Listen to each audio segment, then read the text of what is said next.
ہائے نا فرمانیاں بے باکیاں نادانیاں، ہائے نا فرمانیاں بے باکیاں نادانیاں، ہو کرم مشکل میں ہو سرکار میں مشکل میں ہوں۔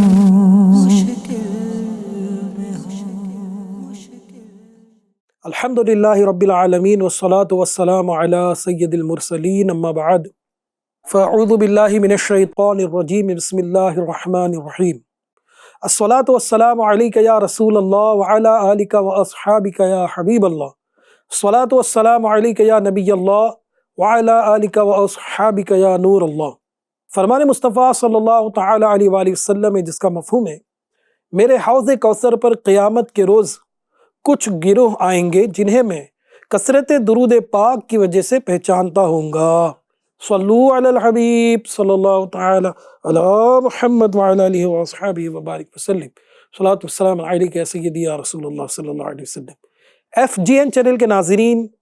سلسلہ ہے ہمیں بدلنا ہوگا، اس میں ایک نئے ٹاپک کے ساتھ ہم حاضر ہیں، اور ہمارا ٹاپک ہے اللہ پاک جو کرتا ہے بہتر کرتا ہے۔ جی ہاں ناظرین، یہ سوچ ہر مومن کی ہونی چاہیے۔ الحمدللہ ہم ایمان والے ہیں، ہم قرآن و حدیث پر ایمان رکھتے ہیں، ہم اللہ تبارک و تعالیٰ اور اس کے پیارے حبیب صلی اللہ علیہ وآلہ وسلم کے فرامین پر پختہ ایمان رکھتے ہیں۔ ہمارا یہ ایمان ہے کہ اللہ تبارک و تعالیٰ نے ہمیں پیدا فرمایا ہے، اور وہی ہر معاملات میں ہمارا خالق و مالک ہے۔ اس نے اپنے فضل سے، اپنی عطا سے ہم گنہگاروں کی اصلاح کے لیے اپنے پیارے حبیب صلی اللہ تعالی علیہ وآلہ وسلم کو ہماری طرف مبعوث فرمایا۔ آپ علیہ السلام ربیع النور شریف کے مبارک مہینے میں دنیا میں تشریف لائے اور سارے عالم کو اپنے انوار سے جگمگ جگمگ جگمگ جگمگ فرما دیا۔ الحمدللہ عز وجل، نور والے آقا علیہ السلام کے صدقے اللہ تعالی ہماری دنیا اور آخرت کی سارے اندھیروں کو نورانیت میں تبدیل فرما دے، آمین بجائے نبی الامین صلی اللہ علیہ وسلم۔ تو بات ہے یہ تھاٹ کیسے رکھیں ہم، یہ ذہن کیسے بنائیں ہم کہ اللہ عز و جل جو کرتا ہے بہتر کرتا ہے۔ تو کچھ واقعات اور کچھ باتیں ہیں جو آج انشاءاللہ ہم آپ کی خدمت میں پیش کریں گے۔ توجہ کے ساتھ ہمارے ساتھ بنے رہیں، توجہ کے ساتھ سنیں کہ ایک بادشاہ تھا، اس کا ایک وزیر بھی تھا۔ بادشاہ کا وزیر جو تھا نا، وہ بڑا نیک اور بردبار تھا۔ اس کی مینٹلٹی جو تھی بڑی پازیٹیو تھی، اس کی سوچ بڑی عرفہ و اعلیٰ تھی۔ اس کا یہی ذہن تھا جو ہم ابھی ڈسکس کرنے لگے ہیں کہ اللہ عز و جل جو کرتا ہے بہتر کرتا ہے۔ ایک دفعہ کا ذکر ہے کہ بادشاہ جو تھا وہ چھری سے جو ہے وہ سیب کاٹ رہا تھا، ایپل کاٹ رہا تھا۔ کاٹتے کاٹتے اتفاق سے چھری اس کے ہاتھ سے سلپ ہوئی اور سیب کاٹتے کاٹتے اس کی انگلی کٹ گئی۔ بادشاہ کی انگلی کٹی، خون بہا، تو دربار میں جو ہے وہ واویلا ہو گیا کہ بھئی یہ بادشاہ سلامت کی انگلی کٹ گئی، جلدی چلو۔ عملہ تھا بادشاہ کا، سب بادشاہ کی تیمارداری میں لگ گیا۔ وزیر جو تھا قریبی تھا بادشاہ کے، اس نے کہا الحمدللہ رب العالمین، اللہ جو کرتا ہے بہتر کرتا ہے۔ بادشاہ نے جب سنا کہ وزیر یہ کہہ رہا ہے کہ اللہ جو کرتا ہے بہتر کرتا ہے، میری تکلیف کا اسے ذرہ برابر بھی احساس نہیں ہے، اور یہ کہہ رہا ہے کہ اللہ جو کرتا ہے بہتر کرتا ہے، غصے میں آ کر اس نے کہا کہ اس نادان کو قید خانے میں ڈال دو۔ اس کے حکم کی جو ہے وہ پابندی کی گئی، اطاعت کی گئی، اور اس نیک بخت وزیر کو اٹھا کر قید خانے کی طرف لے جایا گیا۔ اب بادشاہ بھی اس کے پیچھے پیچھے گیا کہ یہ کیا کہہ رہا ہے اور اب کیا کہتا ہے۔ جب قید خانے میں اس وزیر کو ڈال دیا گیا تو قید خانے میں جانے کے بعد وزیر کہتا ہے شکر الحمدللہ، اللہ تو جو کرتا ہے بہتر کرتا ہے۔ اب بادشاہ کو بڑا تعجب ہوا، یار میری انگلی کٹی تب بھی اس نے یہی جملہ کہا، اب یہ اندر جیل کے چلا گیا تب بھی یہ کہہ رہا ہے کہ شکر الحمدللہ، اللہ تو جو کرتا ہے بہتر کرتا ہے۔ پتہ نہیں کیا اس کے ذہن اس کا پتہ نہیں جگہ پر ہے یا نہیں ہے، بیچارہ پاگل تو نہیں ہو گیا۔ بہرحال کچھ دن گزرنے کے بعد وزیر تو قید خانے میں تھا۔ اب بادشاہ جب بھی محل سے دور جاتا تھا، کہیں جاتا تھا سفر پر، دورے پر یا شکار وغیرہ کرنے، تو وزیر ہمہ وقت بادشاہ کے ساتھ ہی ہوتا تھا، اس کے ہمراہ ہی ہوتا تھا۔ لیکن اب چونکہ وزیر کو اس نے قید خانے میں ڈال دیا تھا تو وزیر قید خانے میں تھا، اور بادشاہ یہ تنہا جو ہے شکار کھیلنے کے لیے جنگل کی طرف نکل گیا۔ اتنی دور نکل گیا کہ اپنے ہمسائبوں سے وہ بچھڑ گیا اور ایک ایسے مقام پر پہنچ گیا جہاں اس کا جاننے والا کوئی بھی موجود نہیں تھا۔ ایک عجیب و غریب قسم کے لوگ، بدنما داغ دھبے والے لوگ وہاں پر آ گئے اور اس بادشاہ کو گھیرے میں لے لیا اور بادشاہ کو اغوا کر کے وہاں سے اپنے ساتھ لے گئے۔ اب وہاں پر جب لے کر گئے تو ان کا ایک مقام تھا جہاں پہ خیمے بندے ہوئے تھے، جہاں پہ انہوں نے پڑاؤ ڈالا ہوا تھا۔ وہاں جانے کے بعد بادشاہ کی خوب خدمت کی گئی، کھلایا گیا، پلایا گیا، بڑے اہتمام سے اس کو رکھا گیا۔ بادشاہ نے پوچھا کہ یہ میرے ساتھ اتنا حسن سلوک، میں تو آپ لوگوں کو جانتا بھی نہیں، آپ لوگ ہیں کون، اور آپ میرے ساتھ یہ اچھا سلوک کیوں کر رہے ہیں؟ تو بادشاہ کو ان میں سے ایک شخص نے کہا کہ آپ کی خاطر اس لیے کی جا رہی ہے نا کہ کچھ دیر بعد ہمارے جو ہیڈ آف دا قبیلہ ہے نا، وہ آ کر آپ کی بلی چڑھائیں گے، آپ کو ذبح کریں گے۔ اب یہ بادشاہ نے جب سنا تو اس کے پیروں تلے زمین نکل گئی کہ یا اللہ، میں کس مصیبت میں پھنس گیا، یہاں تو جان کے لالے پڑ گئے، کچھ دیر کا مہمان ہوں میں اور ابھی رخصت ہو جاؤں گا۔ بہرحال وقت گزرا، ان کا ہیڈ جو تھا قبیلے کا وہ آیا، اور آنے کے بعد ان کا یہ سسٹم تھا کہ ذبح کرنے سے پہلے جس کو ذبح کیا جا رہا ہے اس کو ہیڈ ٹو ٹو چیک کیا جاتا تھا کہ بھائی اس میں کوئی نقص تو نہیں ہے، کوئی عیب تو نہیں ہے، کوئی خرابی تو نہیں ہے، کوئی ڈیفیکٹ تو نہیں ہے، ورنہ ان کا یہ ماننا تھا کہ یہ ذبح ہمارا قبول نہیں ہوگا۔ چنانچہ جب ہیڈ ان کا آیا، قبیلے کا سردار، اور اس نے سر سے لے کے پاؤں تک چیک کیا تو بادشاہ کے اندر ایک نقص نظر آیا۔ نقص یہ تھا کہ بادشاہ کی جو انگلی تھی، جو سیب کاٹتے وہ کٹ گئی تھی، وہ انگلی اس کی کٹی ہوئی تھی۔ تو جب انگلی کٹی ہوئی اس نے دیکھا تو اس نے کہا کہ اس میں تو ڈیفیکٹ ہے، اس کو ہم ذبح نہیں کر سکتے، یہ قبول نہیں ہوگا، اس کو ہٹا دو، یہاں سے بھیج دو اس کو واپس۔ اب جب وہاں سے ان لوگوں نے اسے چھوڑ دیا بادشاہ کو، بادشاہ وہاں سے چلا، تو جب وہاں سے چلا تو اس سے سڈنلی یاد آیا کہ میرے وزیر نے یہ ایک بات کہی تھی کہ اللہ جو کرتا ہے بہتر کرتا ہے۔ آج اس کی حکمت سمجھ آ رہی ہے کہ اے پروردگار، تو کیسا کریم ہے، تو کیسا رحیم ہے، تو کیسا نکتہ نواز ہے کہ مولا اگر میری یہ انگلی نہیں کٹتی تو آج میری گردن کٹ جاتی۔ تو وہاں پر انگلی میری کٹی تو آج اس انگلی کٹنے کی وجہ سے میری گردن بچ گئی۔ اے اللہ، اگر میری انگلی نہیں کٹتی تو آج تو میں پورا یہاں پر جو ہے ہلاک ہو گیا ہوتا۔ اب اسے وزیر کی بات یاد آئی اور اسے اپنے اوپر افسوس ہوا کہ یار یہ میں نے کیا کر دیا، اتنے نیک بخت وزیر کو، ایسے نیک سیرت وزیر کو، ایسے اچھے کریکٹر والے وزیر کو میں نے قید میں ڈلوا دیا۔ وہ فوراً جو ہے پہلی فرصت میں قید خانے کی طرف گیا اور حکم دیا کہ وزیر کو رہا کیا جائے۔ وزیر کو جب رہا کر دیا گیا، وزیر کو اس نے گلے لگایا اور خوشی کا اظہار کیا اور کہا کہ پیارے، تمہاری سوچ تو بڑی عرفہ و اعلیٰ ہے، اللہ کرے میرا بھی تمہاری طرح ذہن بن جائے، لیکن ایک چیز تو یہ سمجھ آ گئی کہ میری انگلی کٹنے میں یہ حکمت تھی کہ اگر انگلی نہ کٹتی تو میری گردن کٹ جاتی۔ پیارے، تم ہر وقت میرے ساتھ رہتے ہو، تم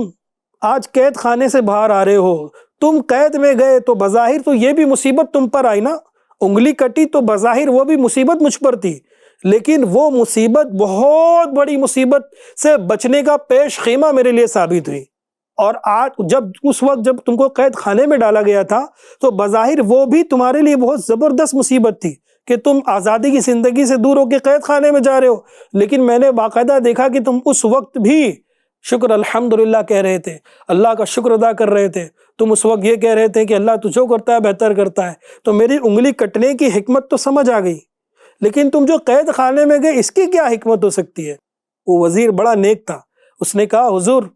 ظاہر سی بات ہے، سفر میں حضر میں ہر وقت آپ کے ساتھ رہتا ہوں، آج شکار کھیلتے وقت بھی میں آپ کے ساتھ ہی جاتا،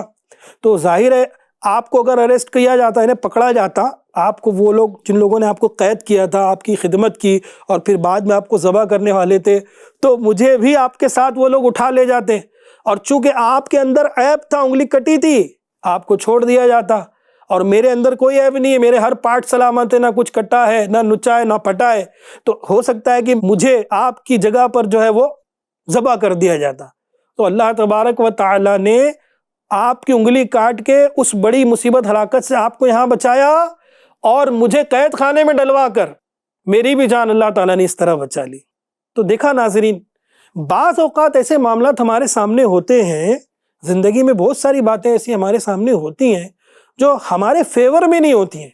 ہمیں لگتا ہے کہ یار میرے ساتھ ایسا ہوا، ایسا نہیں ہونا چاہیے تھا، اگر نہیں ہوتا تو کتنی اچھی بات ہوتی، لیکن اس کے بیک گراؤنڈ سیناریو، اس کے پیچھے کیا ہے، اس کے بیہائنڈ کیا ہے، اس کے پیچھے کیا بات ایسی پوشیدہ ہے، جو وہ معاملہ آپ کے ساتھ ہو رہا ہے وہ نہ میں جانتا ہوں نہ آپ جانتے، ہم بندے ہم نہیں جانتے نا، لیکن ہمارا رب کریم، ہمارا خالق، ہمارا مالک، ہمارا پروردگار جل شانہ ہر شے پر قادر ہے، وہ بہتر جانتا ہے کہ کس بندے کے حق میں کب کیا بہتر ہے۔ بظاہر ہمیں لگتا ہے کہ مصیبت آ رہی ہے، بظاہر ہمیں لگتا ہے کہ میرا لاس ہو رہا ہے، بظاہر ہمیں لگتا ہے کہ نقصان ہو رہا ہے، میں برباد ہو رہا ہوں، اس طرح میرے ساتھ نہیں ہونا چاہیے، لیکن ان فیوچر اس کے پیچھے بہت بڑی راحت چھپی ہوتی ہے جو ہمیں سمجھ نہیں آتی، ہم اس کا ادراک نہیں کر پاتے۔ تو پیارے اسلامی بھائیوں، محترم ناظرین، اس طرح کے کئی واقعات کتابوں میں موجود ہیں۔ ایک تو ریئل واقعہ، ریئل انسیڈنس، کچھ سال پہلے کا ایک دعوت اسلامی انڈیا کے ایک مبلغ کے ساتھ بھی ایک واقعہ ہوا تھا۔ ان کا بیان ہے کہ میں کسی کام سے دلی گیا ہوا تھا، اور باقاعدہ میں بس ایکسیڈنٹ ہوتے ہوتے میں بچ گیا، ہے نا، ایسے معاملات تھے کہ میرا ایکسیڈنٹ یقینی طور پہ ہو جاتا، لیکن پتہ نہیں کون سی ایسی بات ہوئی، کیا ہوا، میں خود سمجھ نہیں پا رہا ہوں کہ میں ایکسیڈنٹ سے بچا کیسے۔ اب وہاں تو وہ بچ گئے، انہوں نے اللہ کا شکر ادا کیا، لیکن جب وہ ممبئی میں رہنے والے وہ مبلغ تھے، جب وہ مبلغ دلی سے واپس آئے تو انہیں پتا چلا کہ ان کی بلڈنگ کے نیچے جو ان کی پرسنل سائیکل کھڑی رہتی تھی وہ وہاں سے لاپتہ ہو گئی۔ تو عین ممکن ہے کہ ان کی جان پر آنے والی مصیبت کو ان کے مال پہ ٹال دیا گیا ہو، ہے نا، عین ممکن ہے کہ ان کی جان پر جو مصیبت آنے والی تھی وہ ان کے چھوٹے سے مال پہ اس کا فدیہ بنا دیا گیا ہو اور ان کی جان کی حفاظت کی گئی ہو۔ تو کب کہاں کیا ہونے والا ہے ہمیں نہیں پتا۔ ایک دفعہ کچھ اسلامی بھائی جو تھے ان کو دعوت اسلامی انڈیا کے ہفتہ وار اجتماع میں شرکت کی دعوت پیش کی گئی، وہ بیچارے پہلی بار دعوت اسلامی انڈیا کے ہفتہ وار اجتماع میں مسجد میں آئے، کافی اسلامی بھائی تھے، لیکن اتفاق ایسا ہوا کہ اس دن مسجد میں اجتماع کے بعد لائٹ چلی گئی، لائٹ جانے کے سبب کئی لوگوں کی جو ہے سامان ادھر ادھر ہو گئے، اور ان کی جو چپلیں جو تھی وہ بھی لاپتے ہو گئی۔ تو اب ان اسلامی بھائیوں کے دل میں شیطان نے یہ وسوسہ ڈالا کہ دیکھو تم مسجد میں آئے، دیکھو تم اجتماع میں آئے، تو آنے پر تمہارا تو لاس ہو گیا، تمہارا نقصان ہو گیا، تمہاری چپلیں چوری ہو گئی یا لاپتے ہو گئی، مس پلیس ہو گئی، تو تم یہاں کیوں آئے نیک محفل میں؟ تو وہاں پر مبلغ دعوت اسلامی نے ان کا ذہن بنایا کہ میرے میٹھے پیارے اسلامی بھائیوں، آپ یہ توجہ رکھیں، شیطان کے وسوسے میں بالکل نہ آئیں۔ ہو سکتا ہے، عین ممکن ہے کہ آج اجتماع سے نکلنے کے بعد کوئی بہت بڑا سانحہ، کوئی بہت بڑا ایکسیڈنٹ ہمارے ساتھ ہونے والا ہو، لیکن اللہ تبارک و تعالیٰ نے اپنے فضل سے، اپنی رحمت سے اس کو اس چھوٹے سے نقصان پہ ٹال دیا ہو۔ یعنی چپل ہی گئی نا، پیر تو سلامت ہے، جسم سلامت ہے، جان سلامت ہے، یہ سوچ کر ہمیں شکر ادا کرنا چاہیے کہ اللہ کے ذکر کی برکت سے، اللہ تبارک و تعالیٰ کے ذکر کی برکت سے، اس کے گھر کی حاضری کی برکت سے ہمیں بہت بڑی ہلاکت سے امان مل گئی۔ چپل ہی گئی نا، چپل دوبارہ آ جائے گی، لیکن جان چلی جائے گی تو کیا دوبارہ آ پائے گی؟ ناظرین، سیدنا موسیٰ کلیم اللہ علی نبینا و علیہ الصلاۃ والسلام کے دور کا ایک واقعہ بھی ملتا ہے کہ ایک شخص پر یہ خواہش غالب ہوئی کہ میں جانوروں کی بولیاں سیکھ کر رہوں گا، اسے جنون چڑھ گیا کہ بس میں جانوروں کی بولیاں سیکھوں گا ہی سیکھوں گا۔ آپ علیہ الصلاۃ والسلام کی خدمت میں اس نے حاضری دی اور عرض کی حضور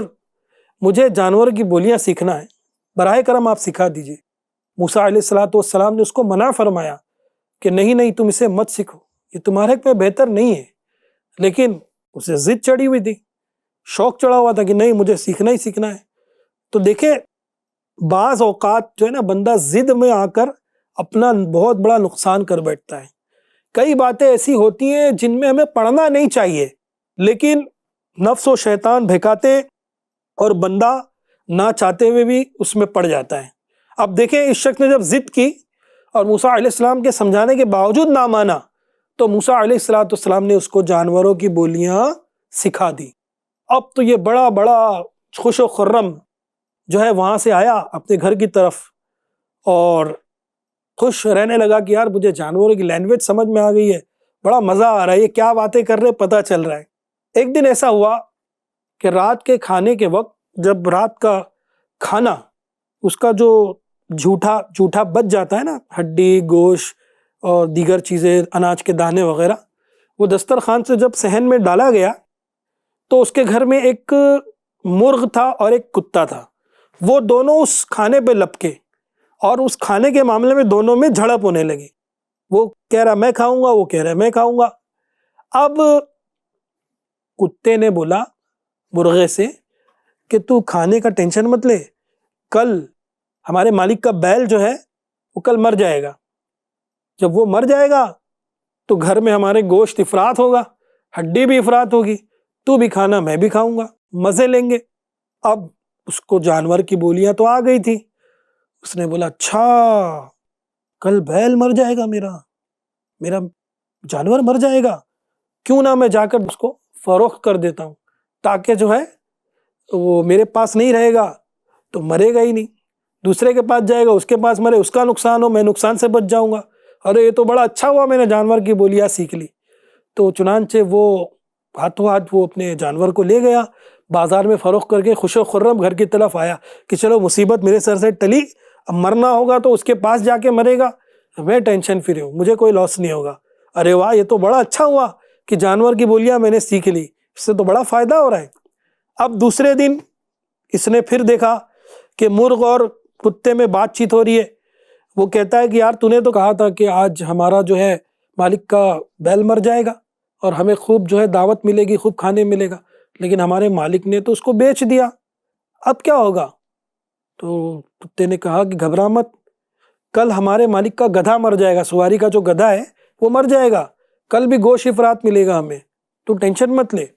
اب اس شخص نے تو بھائی جانوروں کی بولی سیکھا ہوا تھا موسیٰ علیہ السلام سے، بڑا اس پر ناز تھا کہ اب تو مجھے جانوروں کی بولی آ گئی ہے، اب تو کوئی لاس بھی نہیں ہوگا مجھے۔ اب اس نے سوچا کہ کیوں نہ میں چالاکی کروں اور گدھے کو بھی آج کسی کے ہاتھ بیچ دوں، تاکہ کل جب گدھا مرنے والا ہو تو وہ اس کے ہاں مر جائے، میرا نقصان نہ ہو،